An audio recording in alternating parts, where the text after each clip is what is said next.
Hi everyone, here's our summer vegetable garden. Let me take you on a tour to show you what's growing in the garden. In these two pots I have Persian cucumbers being trained up this trellis. Here you can see the plant on the left has reached the top of the trellis. So I will pinch out the tip and I'll do the same to the one on the right. And that should encourage more lateral growth. That lateral growth will go along these horizontal supports. So here at the bottom, you can see one of the suckers that's being trained along this horizontal support. There's actually a cucumber hanging off of it. And there's some more laterals that will be trained along the horizontal supports. All right, so let's go ahead and pick some of this fruit.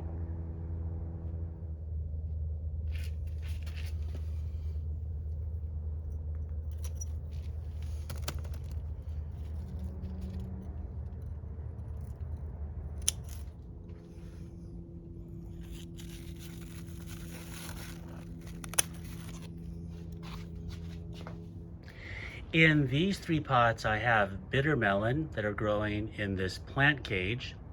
You can see the yellow flowers that will develop into fruit. As the fruit develops, they will be supported by these horizontal supports and hang down. And here at the top, you can see a fruit developing. It has a bumpy surface, and that should grow to 10, 12, maybe 14 inches long. In this pot, I have two kabocha plants. I'm gonna try hand pollinating this female flower because it looks like they're not getting pollinated. I think that one is not gonna make it there. Okay, the first thing I'm gonna do is I'm gonna go to this male flower and snip it off and peel back the flower to reveal the stamen.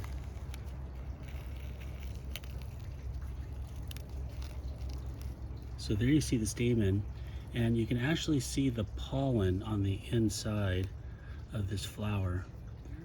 Okay, so let's go ahead and go now to the female flower.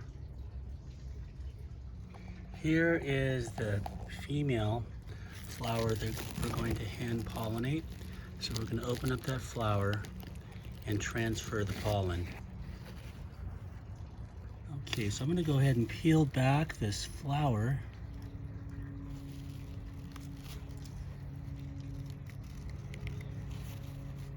To reveal the stigma.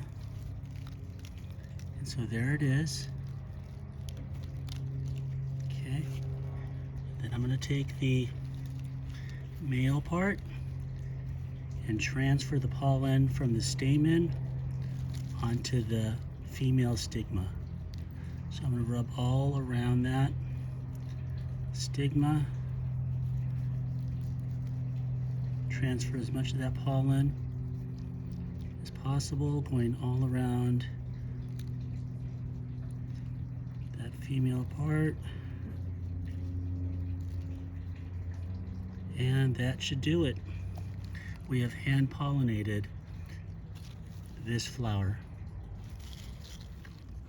We've been harvesting kale for several months, and as you can see, the stem is quite long, and we've been harvesting those leaves throughout the winter and early spring, but it's slowing down now because it is warming up. But we will definitely plant this again next fall. In these two pots, I have green onions. So these green onions were started from cuttings. These were leftovers from a dish that my wife made, and she just saved the bottoms and I planted them. This pot also has green onions, and they started just as the ones on the right did. If you'd like to see how I started these, click on the link in the description where I show you how to grow green onions from cuttings. Next to this are watermelon radish. Let's take a look and see if anything is, yeah, there's some watermelon radish down there. They're still small.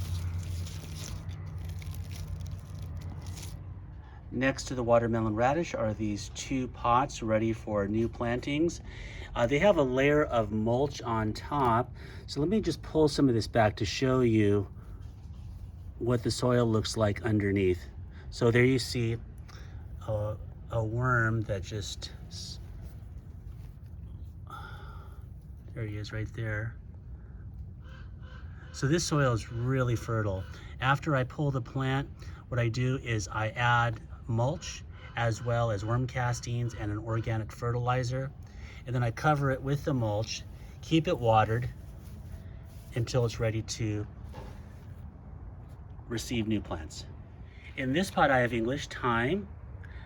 Next to it is a Thai pepper loaded with flowers. And here you can see some fruit developing.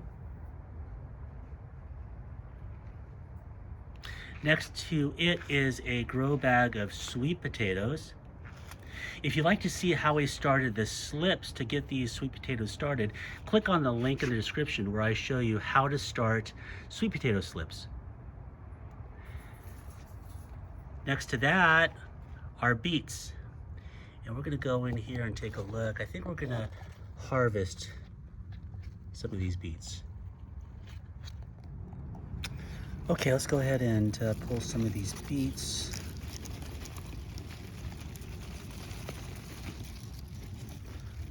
They're not huge, but yeah, we can still eat that. So I ended up pulling out all the beets. So I'm gonna go ahead and place these in the basket along with cucumbers. So that's what we have so far this morning. I have 3 more grow bags of potatoes. These are red potatoes that I actually picked up at the market, chitted them and placed them into this grow bag. So these are coming along nicely, and 2 more bags here of sweet potatoes. And they are coming along nicely as well. Next to the potatoes, I have a container of carrots. So let's go ahead and harvest a few carrots. Feel around down there for, this one's not too bad here. Yeah, so there's a carrot there, that's a nice one.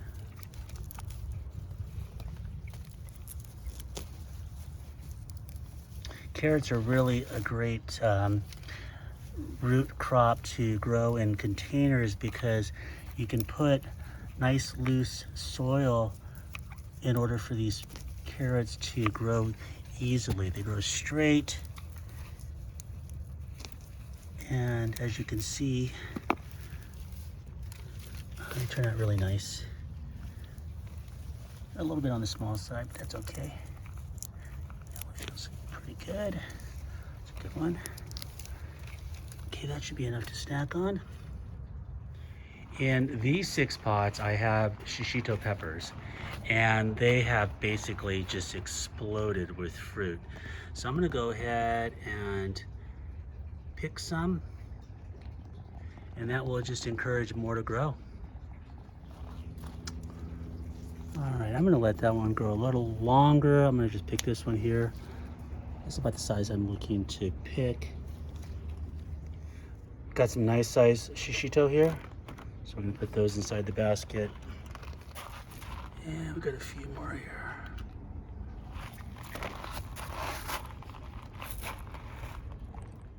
In these pots, I have Momotaro tomatoes, and they're being trained up this trellis. You'll notice that I have these fruit clusters covered with Ziploc bags. And the reason for that is because I found one of my Momotaros chewed on. And we caught the culprit with this camera. It was a rat.